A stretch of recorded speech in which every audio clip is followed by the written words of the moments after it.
Hello guys, మీకు కనుక మా వీడియోస్ నచ్చినట్లయితే మా వీడియోస్ని లైక్ చేయండి, షేర్ చేయండి అండ్ మా ఛానల్ని సబ్స్క్రైబ్ చేయండి. వన్ పీస్ ఎపిసోడ్ 36 స్టార్టింగ్లో మనం నోజుకో అండ్ నామిని చూస్తాం. వాళ్ళిద్దరు బెల్లిమీర్ ఇంటి సైడ్ పరిగెత్తూ ఉంటారు అండ్ మనం బెల్లిమీర్ చూస్తాం. బెల్లిమీర్ వాళ్ళిద్దరి కోసం వంట చేస్తూ ఉంటుంది. అప్పుడు మనం గిన్నును చూస్తాం. అప్పుడు గిన్ను బెల్లిమీర్ ఇంటి సైడ్ పరిగెత్తు అనుకుంటుంటాడు. బెల్లిమీర్ ఈ రోజు నీకు అకృతి చూపించిన దగ్గర డబ్బు లేదనద్దు, వాళ్ళు నేను చంపేస్తారని చెప్పేసి అప్పుడు మనం బెల్లిమీర్ చూస్తాం. బెల్లిమీర్ సూప్ టేస్ట్ చేస్తూ దీంతో ఉప్పు తక్కువ ఉంది అనుకుంటుంది. అప్పుడే మన బెల్లిమీర్ ఇంటి బయటికి ఆర్లాంగ్ వచ్చేసి తలుపు కొడతాడు అండ్ ఆ తలుపు చప్పుడు విన్న తర్వాత మన బెల్లిమీర్ అనుకుంటుంది నామి అండ్ నోజుకో ఇద్దరు ఆ సూప్ కోసం వచ్చారని చెప్పేసి. బట్ ఇన్ రియాలిటీలో అక్కడికి ఆర్లాంగ్ అండ్ మిగతా ఫిష్ మ్యాన్ పైరెట్లు అందరూ వచ్చింటారు అండ్ ఎంతసేపు అయినా తలుపు తీయకపోయేసరికి ఎవరు మనోడే లోపలికి వచ్చి చూద్దామని చెప్పేసి ఆ తలుపు ఓపెన్ చేస్తాడు. ఓపెన్ చేసి చూస్తే అక్కడ ఎవ్వరు ఉండరు అండ్ టేబుల్ మీద చాలా ప్లేట్లు రెడీగా ఉంటాయి. అది చూసిన తర్వాత ఆర్లాంగ్ అంటాడు నువ్వు ఎక్కడున్నా బయటికి రా అని చెప్పేసి. అప్పుడే మన బెల్లిమీర్ తన సిగరెట్ వెలిగించుకుంటుంది. వెలిగించుకున్న వెంటనే ఒకే ఒక ఏట ఆర్లాంగ్ ముఖం మీద ఇస్తుంది. దానివల్ల ఆర్లాంగ్ బయటికి వచ్చి పడతాడు. పడిన తర్వాత తన దగ్గర ఉన్న గన్ను తీసుకొచ్చి ఆర్లాంగ్ నోట్లో పెట్టి ఉంటుంది. గ్రాండ్ లైన్ లో ఉండాల్సిన మీ ఫిష్ మ్యాన్ పైరేట్లు ఇక్కడేం బిగడానికి వచ్చారా ఈ కోకోయాస్ విలేజ్ లో అంటుంది. అండ్ ఈ మాటలని విన్న తర్వాత అక్కడ ఫిష్ మ్యాన్ పైరేట్లు అందరూ నవ్వడం స్టార్ట్ చేస్తారు.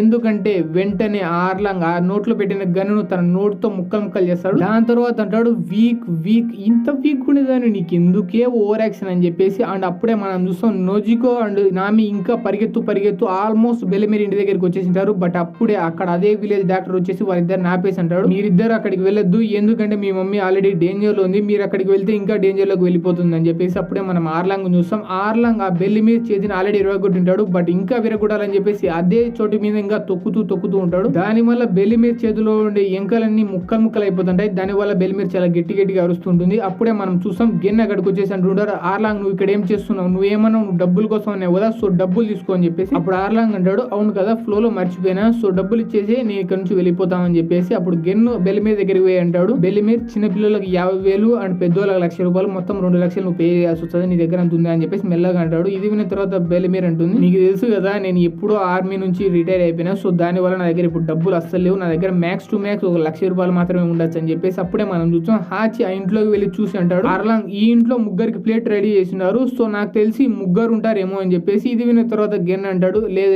మీరు మిస్టేక్ చేసినారు, ఎందుకంటే ఈ బెల్లిమీర్ నన్ను నా వైఫ్ ను డిన్నర్ కు ఇన్వైట్ చేసింది అండ్ నిజానికి ఈ బెల్లిమీర్ ఇంకా పెళ్లి కూడా కాలే, అందుకే సింగిల్ ఇక్కడే ఉంటుంది, సో 1,00,000 తీసుకొని ఇక్కడ నుంచి వెళ్ళిపోండి, కావాలంటే మీరు మా విలేజ్ రిజిస్టర్ లో చెక్ చేసుకోవచ్చు అని అంటాడు. ఇది విన్న తర్వాత ఒక ఫిష్ మ్యాన్ వచ్చి ఆ విలేజ్ రిజిస్టర్ తీసుకొని చెక్ చేస్తాడు. చెక్ చేసిన తర్వాత అంటాడు అవును ఆర్లాంగ్ వీడు చెప్పేది నిజమే, ఈ విలేజ్ రిజిస్టర్ ప్రకారం అయితే ఈ అమ్మాయికి ఎవరు పిల్లలు లేరు, ఎస్పెషల్లీ ఈ అమ్మాయికి పెళ్లి కాలే కాబట్టి. అప్పుడు మనం ఈ డాక్టర్ చూస్తాం. అప్పుడు ఈ డాక్టర్ నామి నొజుకోతో అంటుంటాడు ఈ విలేజ్ రిజిస్టర్ లో ఎటువంటి ప్రూఫ్ లేరు, మీరు బెల్లిమీర్ పిల్లలు అని చెప్పేసి. సో నా మాట విని కొద్దిసేపు అంటే కొద్ది రోజులు గానీ ఇక్కడ నుంచి ఈ ఐలాండ్ నుంచి వెళ్ళిపోండి, ఎందుకంటే మీరు కనుక ఇప్పుడు బెల్లిమీర్ దగ్గరికి వెళ్ళారంటే బెల్లిమీర్ తనను తాను సాక్రిఫైస్ చేసుకుని మీకు ₹1,00,000 ఇచ్చేస్తుంది, అందువల్ల తను చనిపోతుంది అని చెప్పేసి. ఇది విన్న తర్వాత నొజుకో ఏడవడం స్టార్ట్ చేస్తుంది అండ్ ఏడుస్తూ అంటుంది అవునవును అది నిజమే, మనం కొన్ని రోజులే కదా వెళ్తున్నది, మళ్ళీ వద్దాంలే అని చెప్పేసి అక్కడ నుంచి వెళ్ళడం స్టార్ట్ చేస్తుంది. ఇది చూసిన తర్వాత నామి ఎక్కడికి వెళ్తున్నావు నొజుకో అంటే నేను ఇక్కడ నుంచి వెళ్తున్నా కొన్ని రోజులు అని చెప్పేసి. ఇది విన్న తర్వాత నామి కూడా నొజుకోని ఫాలో అవ్వడం స్టార్ట్ చేస్తుంది. అప్పుడే ఇక్కడ సీన్ షిఫ్ట్ అవుతుంది. బెల్లిమీర్ ఈ ఆర్లాంగ్ పైరెట్లకు ₹1,00,000 ఇచ్చింటది, సో వాళ్ళు 1,00,000 తీసుకొని అక్కడ నుంచి దొబ్బేస్తుంటారు. అప్పుడే మన బెల్లిమీర్ కొద్దిసేపు ఆలోచించిన తర్వాత నవ్వుతూ అంటది రే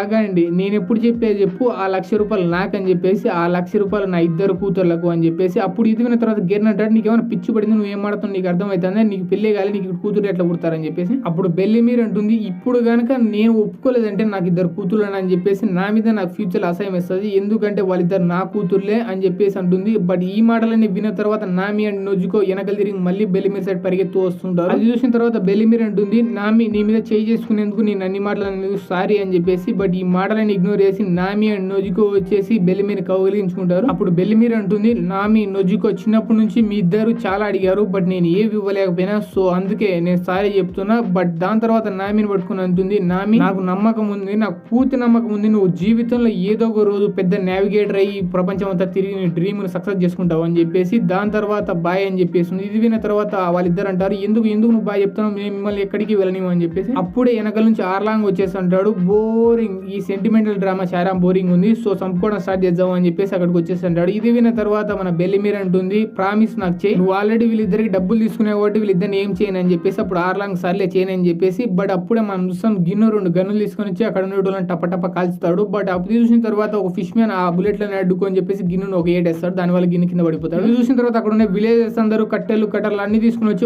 వాళ్ళందరినీ కొట్టడానికి ట్రై చేస్తున్నారు. బట్ ఇది చూసిన తర్వాత ఆర్లాంగ్ అంటాడు అక్కడికి వెళ్ళి వాళ్ళందరినీ చంపొద్దని, ఎందుకంటే వాళ్ళే మనకి డబ్బులు ఇచ్చేసి, సో కుక్కను కొట్టి అక్కడే పడేయండి అని చెప్పేసి అంటాడు. అప్పుడే మన బెలిమిర్ నామి నొజుకోను ఆ రూమ్ లోకి దుబ్బేసి అంటుంది. నామి నొజుకో ఇంకా బాయ్ అని చెప్పేసి అప్పుడే మనం చూస్తాం ఆర్లాంగ్ ఒక గన్ను తీసుకొచ్చి బెలిమిర్ గురి పెడతాడు. అండ్ అది చూసిన తర్వాత నామి అండ్ నొజుకో ఏడుస్తూ అంటారు అమ్మ అమ్మ అలా చేయొద్దని చెప్పేసి. బట్ అప్పుడు మనం బెలిమిర్ చూస్తాం. బెలిమిర్ వాళ్ళిద్దరు చూసి నవ్వుతూ అంటుంది నామి నొజుకో నా మాటలు గుర్తు పెట్టుకోండి, ఈ అమ్మ మిమ్మల్ని చనిపోయేంత వరకు ప్రేమిస్తుంది, చనిపోయిన తర్వాత కూడా ప్రేమిస్తుంది అని అంటూ ఉండగానే మనం చూస్తాం ఆర్లాంగ్ ఆ గన్ను తీసుకొని బెలిమిర్ కాల్ చేస్తాడు. బెలిమిర్ కాల్ చేసిన తర్వాత నవ్వడం స్టార్ట్ చేస్తాడు. బట్ వాళ్ళమ్మ చనిపోవడం చూసిన తర్వాత నామి నొజుకో గట్టిగా ఏడవడం స్టార్ట్ చేస్తారు. బట్ అప్పుడు మనం చూస్తాం ఆర్లాంగ్ ఇంకా దానికి సాటిస్ఫై అయ్యాడు. ఎందుకంటే ఇంకో బుల్లెట్ బెలిమిర్ కాల్ చేసి పరునుకుంటాడు. దాని తర్వాత బెలిమిర్ కింద పడిపోతుంది. బట్ అది చూసిన తర్వాత గట్టిగా అరుస్తూ అంటాడు చూసారా నాకు ఎవరైతే డబ్బులు ఇవ్వడో వాని పరిస్థితి ఇదే అని చెప్పేసి. బట్ అప్పుడు మనం చూస్తాం హాచి కింద ఉండే ఒక పేపర్ ని తీసుకొని చూసి అంటాడు ఆర్లాంగ్ ఇది చూడు ఇది ఒక మ్యాప్ లాగా ఉంది అని చెప్పేసి. అది చూసిన తర్వాత నామి అంటుంది రే ఆక్టోపస్ మొక్క కూడా ఆ మ్యాప్ వదిలి ఆ మ్యాప్ నాది దాన్ని ముట్టుకుంటే చంపేస్తా అని చెప్పేసి. బట్ ఈ మాటలన్నీ విన్న తర్వాత ఆర్లాంగ్ నవ్వడం స్టార్ట్ చేస్తాడు.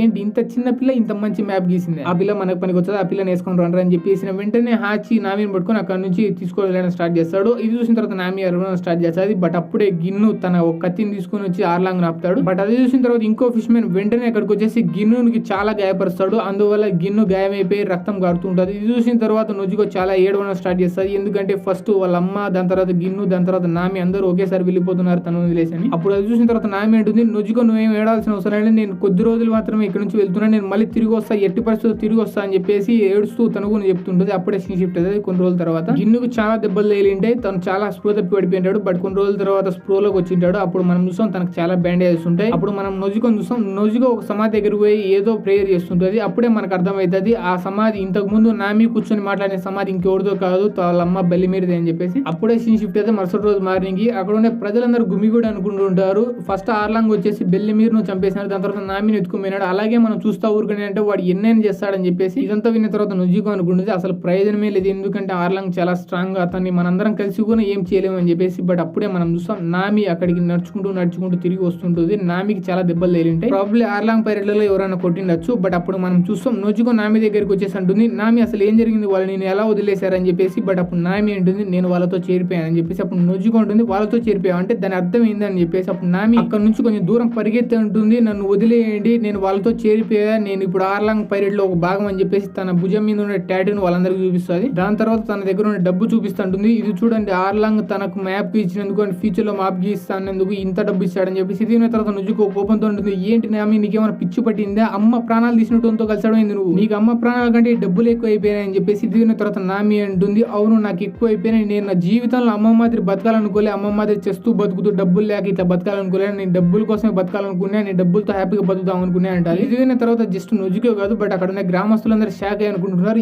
ఏంటి ఈ పిల్లన మేము ప్రాణాలకు తెగించి కాపాడాలని ట్రై చేసింది అని చెప్పేసి. అప్పుడు మనం చూస్తాం నామి వాళ్ళందరి నుంచి దూరంగా పారిపోతుంటుంది. ఇది విన్న తర్వాత గ్రామస్తులందరూ కోపంతో ఉంటుంటారు నామి ఇంకోసారి మా గ్రామంలోకి రావద్దు లేకుండా చంపేస్తామని చెప్పేసి. బట్ ఇదంతా చూసిన తర్వాత నొజుకోకు అర్థం కాదు అసలు ఏం జరుగుతుంది ఏం చేయాలని చెప్పేసి. ఇది చూసిన తర్వాత గిన్ను అనుకుంటున్నాడు బెల్లిమిర్ నాకు అస్సలు అర్థం కావట్లేదు, నామి కొన్ని రోజుల్లోనే ఎలా ఇంతగా మారిపోయింది అని చెప్పేసి. బట్ అప్పుడు మనం నామిని చూస్తాం. నామి బెల్లిమిర్ సమాధి దగ్గరికి వెళ్ళి ఏడుస్తుంటుంది రాత్రిపూట. బట్ అప్పుడే నొజుకో అక్కడికి వచ్చేస్తుంది. ఇది చూసిన తర్వాత నామి అంటుంది నొజుకో నేను మార్నింగ్ మీ అందరితో అబద్ధం చెప్పా, నిజం ఏంటంటే నేను ఆర్లాంగ్ తో ఒక డీల్ చేసుకున్నా, 100 మిలియన్లు ఎప్పుడైతే నేను ఆర్లాంగ్ ఇస్తానో ఆర్లాంగ్ మన విలేజ్ ను వదిలేస్తాడు, దాని తర్వాత మనం ప్రశాంతంగా బతకచ్చు. సో నేను 100 మిలియన్లు కంపల్సరీ సంపాదించే తీరత ఎలాగైనా సరే, కానీ ఈ పోరాటం నాది మాత్రమే, సో అందుకే మీరందరూ దీంట్లో ఇన్వాల్వ్ కావద్దు అని చెప్తుంది. అప్పుడే మనం చూస్తాం ఈ మ్యాటర్ అంతా విన్న తర్వాత సాంజీ షాక్ అయ్యాడు. అప్పుడు మనం జోరో చూస్తాం. జోరో నిద్రపోతానట్లుంటాడు కానీ బట్ రియాలిటీలో ఈ మ్యాటర్ అంతా మనోడుకున్న మేలుకొని ఉంటాడు. అప్పుడు మనం సాంజీ చూస్తాం. సాంజీ కోపంతో అంటుంటాడు నామి ఇంత కష్టపెట్టిన ఆర్లాంగ్ నేను అస్సలు వదలని చెప్పేసి. అప్పుడే నొజుకో సాంజీకి ఒక ఏటేస్తుంది. దాని వల్ల సాంజీ ఎడవం స్టార్ట్ చేస్తాడు. బట్ అప్పుడు నొజుకో ఉంటుంది నేను ముందే చెప్పా కదా ఇది నామి పోరాటం, సో మీరందరూ ఎవరు ఇన్వాల్వ్ కావద్దని చెప్పేసి. అప్పుడే మనం చూస్తాం జానీ అండ్ యోసాక్ అక్కడ నుంచి వెళ్ళినట్టే వెళ్ళి ఈ మ్యాటర్ అంతా విని చాలా గట్టిగా